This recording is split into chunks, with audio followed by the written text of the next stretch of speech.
Religion has no place in a country's pandemic response. So what a pity nobody told the Australian Prime Minister.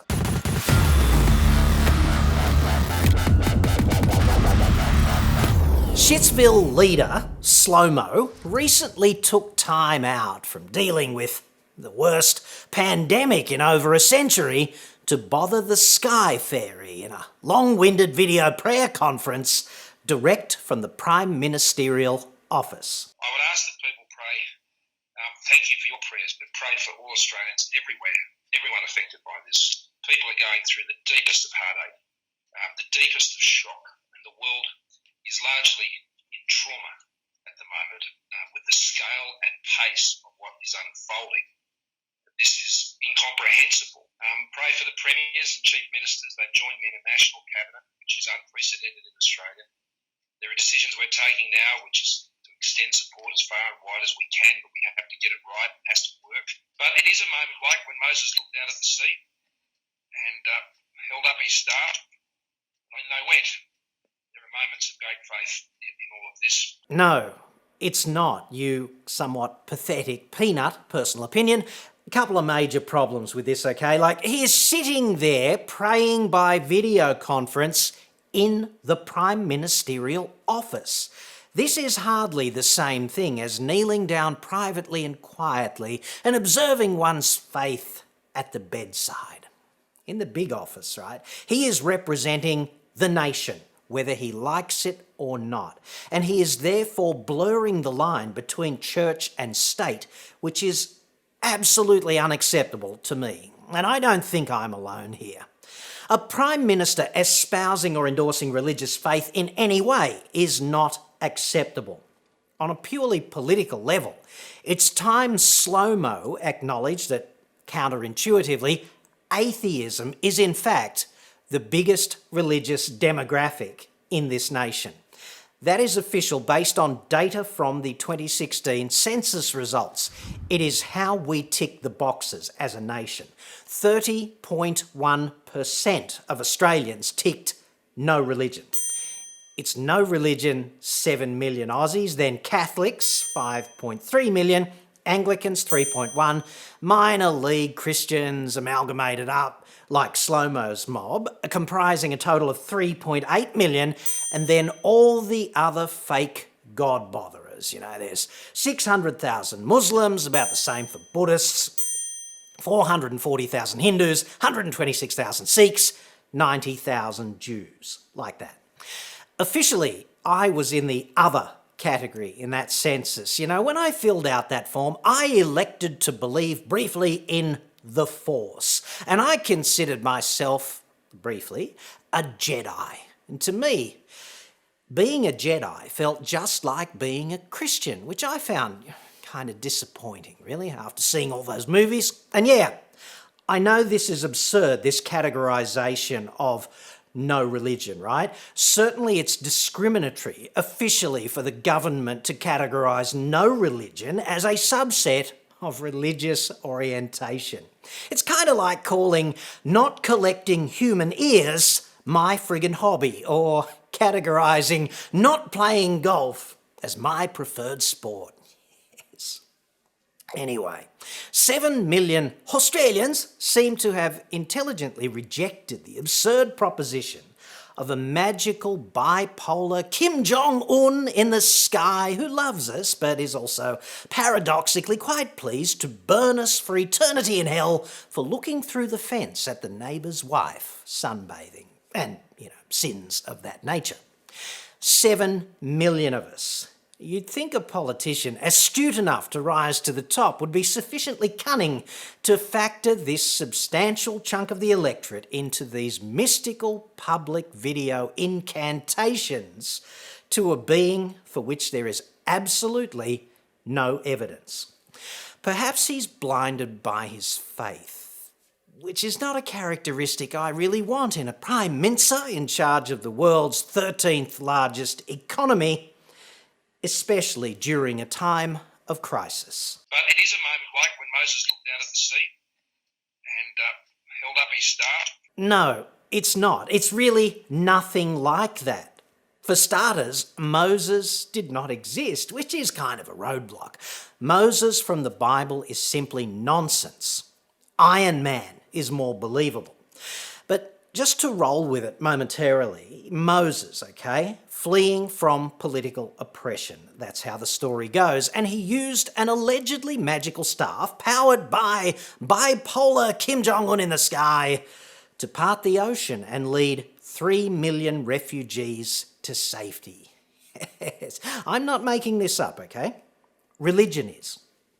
That's roughly the combined population of Brisbane, Canberra, Newcastle and Wollongong.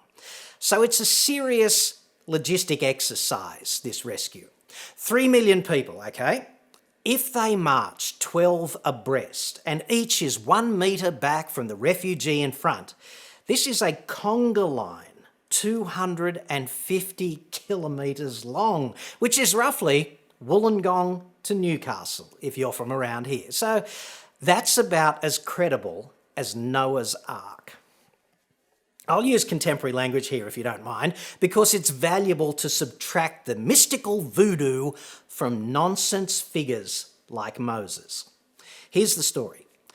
An illiterate sheep herder gets high on dimethyltryptamine, which was commonly extracted from local plants in the region at that time, and during one especially vivid trip, he has a conversation with God on the other side of a shrub that is apparently ablaze but does not get consumed by the flames, magically.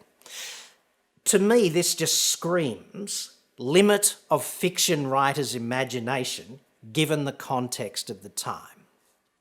I'm just putting it out there that if I were the supreme creator of the universe, like that's ever going to happen, and I wanted to mess with some poor fucker's head just for kicks in the Bronze Age, I'd be doing it a bit more grandiose than that, you know. I just would. I would perhaps jump out of light speed in the Millennium Falcon and teleport down with Darth Vader and Chewbacca and a dozen Ming moles, which is a reference to my other channel, each of those Ming moles with a miraculous burning bush of their own. Yes. And I'd cut a few heads off just to set the tone, but I'd send them to heaven like, mate, here's your free pass. And then I would say, hey, Moses, listen up, son. Here's the plan. Anyway, that's how I do it. But during Moses' psychedelic trip, alleged God goes, rescue the Jews, dude. And Moses goes, okay. And he subsequently meets with the Pharaoh, who's got the Jews enslaved. Because that's what pharaohs do, after all. They meet illiterate labourers on demand, obviously. I think you'd agree they were renowned for their common touch, those pharaohs. Anyway, Moses gave him a call on 1-800-PHARAOH or something, and they Skyped or whatever. But the meeting goes badly, and Pharaoh goes, fuck off, dude. No deal. Like my slaves. Not giving them back. And that's kind of inconvenient, which I think you'd agree adds considerably to the fictional narrative at this point. It'd be no good if the Pharaoh said, yeah, okay, have them. So, rebuked in this way, Moses goes home and gets high, as you do.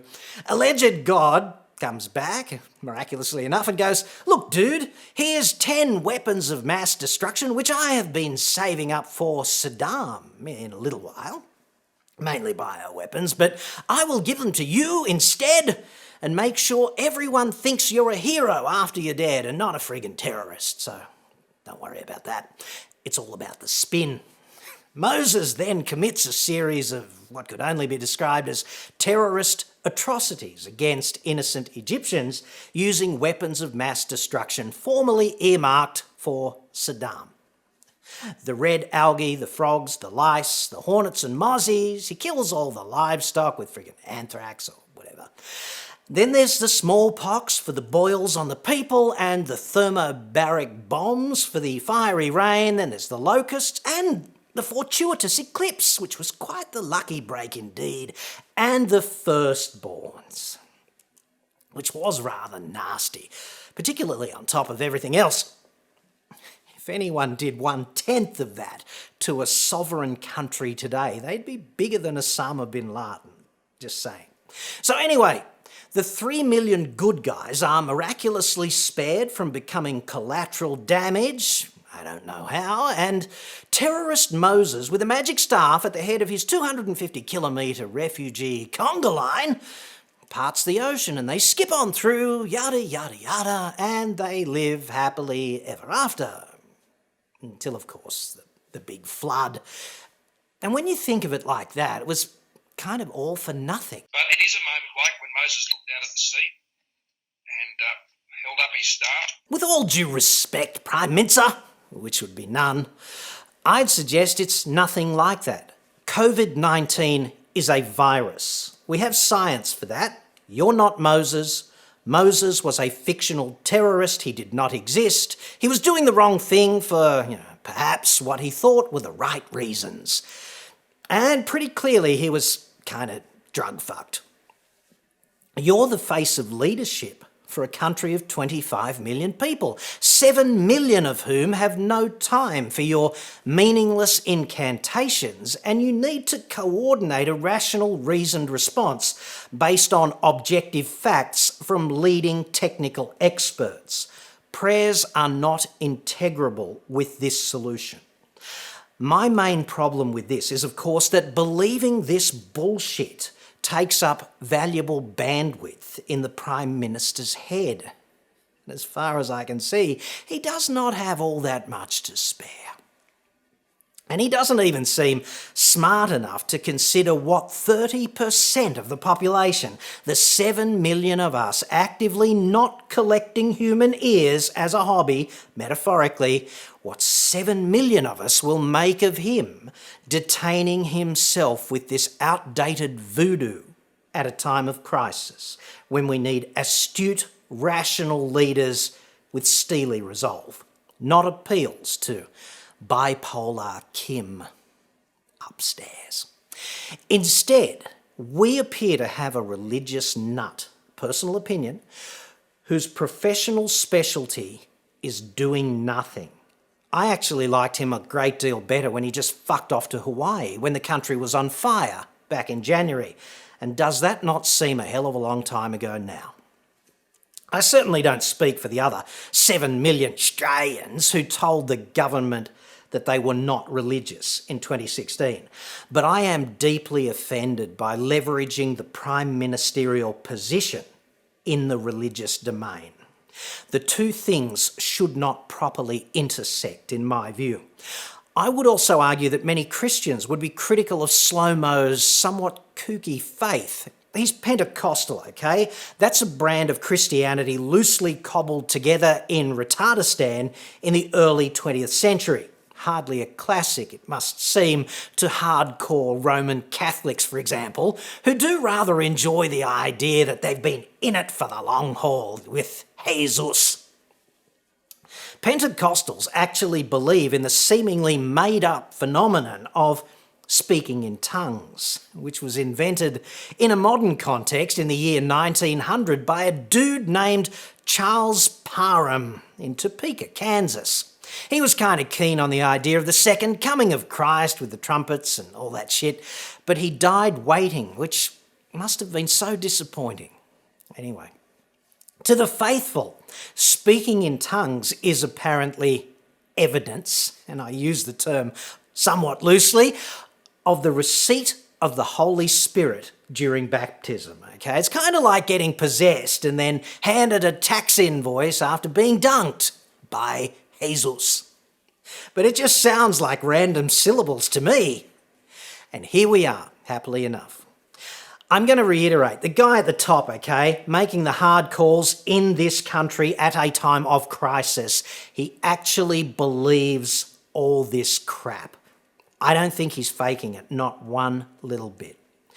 We need a leader who is 100% committed to all of us, not 70% of us, and not hedging his bets solution-wise, not listening to the experts, but also taking time off to bother bipolar Kim on the top floor, whom I'll note is typically quite unhelpful in times of crisis, mainly because he does not exist. We need a response wholly in the domain of reason, in science and technology. These are the only things that have dragged us out of the Bronze Age.